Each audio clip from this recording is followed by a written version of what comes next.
MLC ఎన్నికల కోసం అధికార కాంగ్రెస్ పార్టీ అభ్యర్థుల్ని ప్రకటిస్తూ అద్దంకి దయాకర్కి మరోసారి షాక్ ఇచ్చింది.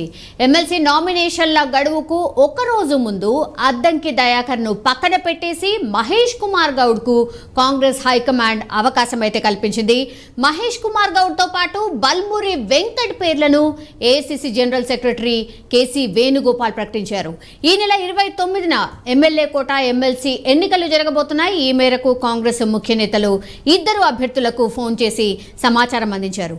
ఇన్పుట్ ఎడిటర్ సంజయ్ జాయిన్ అవుతున్నారు. సంజయ్, లాస్ట్ మూమెంట్ వరకు కూడా అద్దంకి దయాకర్కి డెఫినెట్లీ ఎమ్మెల్సీ సీట్ దక్కబోతుంది అని ప్రచారం అయితే జరిగింది. అందరూ అనుకున్నారు కంపల్సరీ అద్దంకి దయాకర్కి ఈసారి ఎమ్మెల్సీ కన్ఫర్మ్ అని. కానీ లాస్ట్ మూమెంట్లో ఏం జరిగింది, ఎందుకని తెర మీదకి మహేష్ కుమార్ గౌడ్ పేరు ఎందుకు వచ్చింది? స్వామి, మొత్తం మీద ఎమ్మెల్యే కోటల్లో ఉన్నటువంటి 2 ఖాళీలు ఎమ్మెల్సీకి సంబంధించినటువంటి నోటిఫికేషన్ ఇంతకుముందుకే వచ్చిన విషయం అందరికీ తెలిసిందే. అందులో భాగంగా అధికార కాంగ్రెస్ పార్టీకి సంబంధించినటువంటి ఇద్దరు అభ్యర్థులను ఈరోజు ఏఐసిసి ఇద్దరు అభ్యర్థుల పేర్లను ప్రకటించడం జరిగింది. అందులో మహేష్ కుమార్ గౌడ్ ఒకరైతే, రెండో వ్యక్తి ఎన్ఎస్యు రాష్ట్ర అధ్యక్షుడిగా ఉన్నటువంటి బల్మూరు వెంకట్, ఈ ఇద్దరి పేర్లు ఖరారు చేస్తూ అది జాతీయ కాంగ్రెస్ పార్టీ అధికార ప్రతినిధి ఉన్నటువంటి జనరల్ సెక్రటరీ వేణుగోపాల్ ఈ పేర్లని అనౌన్స్ చేసేసి గాంధీ భవన్ పంపించడం జరిగింది. గాంధీ భవన్ నుంచి వాళ్ళకి సమాచారం ఇవ్వడము, వాళ్ళు అడావుడిన గాంధీ భవన్ చేరుకొని మహేష్ కుమార్ గౌడ్తో పాటు బల్మూరు వెంకట్ వీళ్ళిద్దరు నామినేషన్లకు సంబంధించినటువంటి లైన్ క్లియర్ అయిందని చెప్పుకోవాలి. రేపు ఉదయం 11 గంటలకు అసెంబ్లీ ప్రాంగణంలో ఉన్నటువంటి అక్కడ నామినేషన్ వేయనున్నారు వీళ్ళిద్దరూ. ఇందులో భాగంగా అంటే రేపు జరిగేటటువంటి లాస్ట్ చివరి రోజు, రేపు 18వ డేట్ నాడు నామినేషన్, అంటే ఎమ్మెల్యే కోటకు సంబంధించినటువంటి ఎమ్మెల్సీ అభ్యర్థులది నామినేషన్ రేపు ముగుస్తుంది. ఇందులో భాగంగా ఈరోజు ప్రకటించేసేసి ఈరోజు వీళ్లకు బీఫామ్లు ఇచ్చే కార్యక్రమం కూడా అది గాంధీ భవన్ వర్గాలు కూడా ఇప్పటికే దీనిపైన కొంత చర్చ అయితే జరిగింది మొత్తం మీద. ఎందుకంటే పీసీసీ అధ్యక్షుడిగా ఉన్న వ్యక్తి మాత్రమే బీఫామ్లని అది ఇష్యూ చేయాలి. అందులో భాగంగా బీఫామ్లకు సంబంధించినటువంటి రాష్ట్ర పీసీసీ అధ్యక్షుడిగా ఉన్నటువంటి ముఖ్యమంత్రి రేవంత్ రెడ్డి ఈయన విదేశీ పర్యటనలు ఉండడం వల్ల దీనికి సంబంధించినటువంటి ఇద్దరు బీఫామ్లకు సంబంధించినటువంటి ఎవరు ఇవ్వాలి అనే కొంతసేపు తర్జన అవ్వడం జరిగింది. వర్కింగ్ ప్రెసిడెంట్గా ఉన్నటువంటి జగ్గారెడ్డి ఈ 2 నామినేషన్లకు సంబంధించినటువంటి బీఫామ్లను ఈరోజు సాయంత్రం కానీ రేపు మార్నింగ్ కానీ వీళ్ళిద్దరికి ఇచ్చే అవకాశము చాలా స్పష్టంగా కనిపిస్తుంది. ఎందుకంటే సమయం లేదు, రేపు సాయంత్రం 5 గంటల లోపల వీళ్ళు నామినేషన్లు ఇవ్వాల్సి ఉంటుంది. 19వ డేట్ నాడు దీన్ని పరిశీలించబడి ఉంటుంది.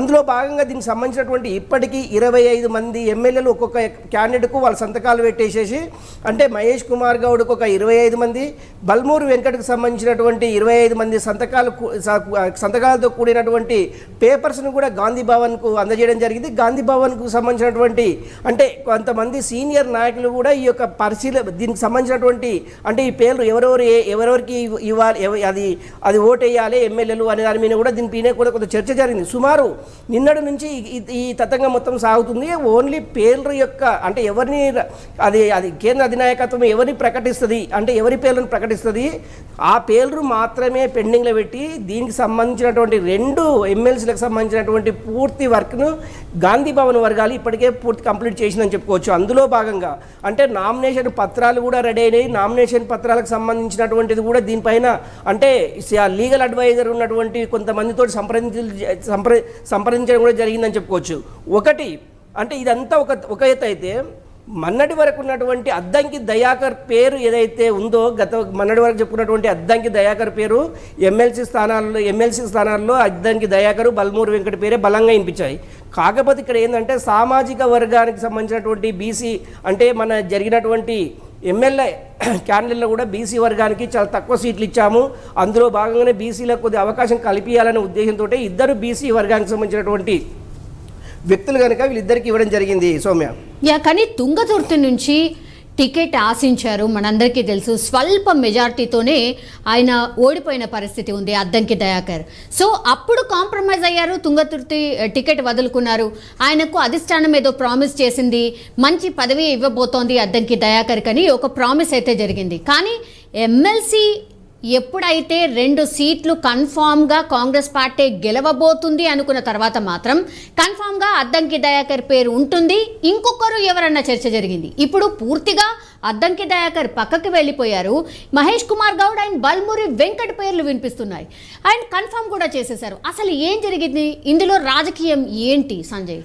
అంటే సౌమ్య, ఇందులో రాజకీయ ఉద్దేశం అంటూ ఏం లేదు. ఎందుకంటే ఎన్నోసార్లు రాష్ట్ర ముఖ్యమంత్రి ఉన్నటువంటి రేవంత్ దీనిపైన చాలా క్లారిటీ ఇచ్చారు. ఎందుకంటే అద్దంకి దయాకర్ కూడా తన సీటుని త్యాగం చేశారు, అదేవిధంగా బల్మూరు వెంకట్ కూడా తన సీటుని త్యాగం చేశారు. ఇలాంటి వ్యక్తులకు కాంగ్రెస్ పార్టీ ఎప్పుడు అండదండలు ఉంటాయి, కాంగ్రెస్ పార్టీ ఎప్పుడు వాళ్ళని ఆదుకుంటుందనే ఉద్దేశంతో రేవంత్ రెడ్డి పదే పదే చెప్పడం జరిగింది. అందులో భాగంగా అద్దంకి దయాకర్ కూడా అంటే ప్రభుత్వం నామినేటెడ్ పోస్ట్ కావచ్చు, లేకుంటే ఇప్పుడు కూడా గవర్నర్ కోటలో కూడా ఇంకా 2 ఎమ్మెల్సీ స్థానాలు కల్పించే అవకాశం ఉంది. ఎందుకంటే అప్పుడు కూడా ఇచ్చే అవకాశం లేకపోలేదు. ఎందుకంటే ఇప్పుడు అంటే ఒకటి గవర్నర్ కోటలో ఇవ్వాలి అంటే కొంత వాళ్ళకు ఉన్నటువంటి రకరకాల, అంటే గతంలో కూడా కేసీఆర్ కూడా గవర్నర్ కోటకు సంబంధించినటువంటి అభ్యర్థులను కూడా రిజెక్ట్ చేయాలి. అంటే గవర్నర్ కోటలో ఎలాంటి అభ్యర్థులని గవర్నర్ సెలెక్ట్ చేస్తారనే దాని కూడా కొంత డిస్కషన్ అయితే జరిగింది. అందులో భాగంగా గవర్నర్ కోటలో పంపించేటటువంటి అభ్యర్థులు ఎవరైతే ఉంటారో వాళ్ళు సామాజిక వర్గానికి సంబంధించినటువంటి సామాజిక వర్గంలో వాళ్ళు చేస్తున్నటువంటి సహాయక చర్యలు కావచ్చు, లేకుంటే ప్రజాసేవకుల్లో అంకితమై ఉన్న వాళ్ళకు మాత్రమే గవర్నర్ కోటాల్లో ఎమ్మెల్సీ అభ్యర్థులను ప్రకటించే అవకాశం ఉంది కనుక అందులో భాగంగా నిజంగా అద్దంకి దయాకర్కి అలాంటి అవకాశం వస్తుందంటే గవర్నర్ తీసుకునేటటువంటి నిర్ణయం పైన ఆధారపడి ఉంటుంది. అదేవిధంగా కోదండరాం పేరు కూడా గవర్నర్ కోటాలో వినిపిస్తుంది. నిజంగా రేపు జరిగేటటువంటి గవర్నర్ కోట ఎమ్మెల్సీ ఎన్నికలకు సంబంధించినటువంటి వీళ్ళిద్దరి పేర్లు ఏమైనా ప్రతిపాదించే అవకాశం ఉంది అంటే రేవంత్ రెడ్డి తీసుకునేటటువంటి డిసిషన్ పైన, అంటే ముఖ్యమంత్రి రేవంత్ రెడ్డి తీసుకునేటువంటి డిసిషన్ పైన ఆధారపడి ఉంటుంది. వీళ్ళు పంపించేటటువంటి లిస్ట్ అయితే ఉందో ఏఐసిసికి ఆ లిస్టు ఆధారంగానే ఉంటుంది.